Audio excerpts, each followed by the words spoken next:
बातमी बदलापुरातून आहे। बदलापुरातल्या एका तरुणीच्या आक्षेपार्ह व्हिडिओमुळे सोशल मीडियात खळबळ उडाली। या तरुणीनं आक्षेपार्ह धार्मिक विधान केलं आणि त्यावरून संतापाची लाट उसळली। या प्रकरणी पोलिसांनी तरुणी विरोधात गुन्हा दाखल करत तिला ताब्यात घेतलाय। या तरुणीनं कार चालवताना हा व्हिडिओ बनवलाय आणि त्यानंतर तिने हा व्हिडिओ आपल्या स्टेटसवर सुद्धा टाकलाय। हा व्हिडिओ सध्या वाऱ्यासारखा पसरताच हिंदुत्ववादी संघटनांनी पोलीस स्टेशन बाहेर गर्दी केली आणि या तरुणीवर कडक कारवाईची मागणी केली। याबाबत बजरंग दल तसंच वारकरी संप्रदायाच्या वतीनं पोलिसांना निवेदन सुद्धा देण्यात आलेलं आहे आणि त्यानंतर पोलिसांनी या तरुणी विरोधात गुन्हा दाखल करत तिला ताब्यात घेतलाय। महत्त्वाचं म्हणजे या तरुणीची आई भाजप महिला शहराध्यक्ष आहे।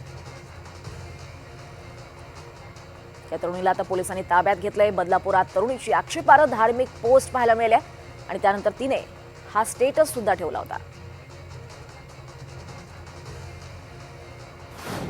आणि बदलापूर ईस्ट पोलीस स्टेशन अंतर्गत आपण कायदेशीर कारवाई केलेली आहे।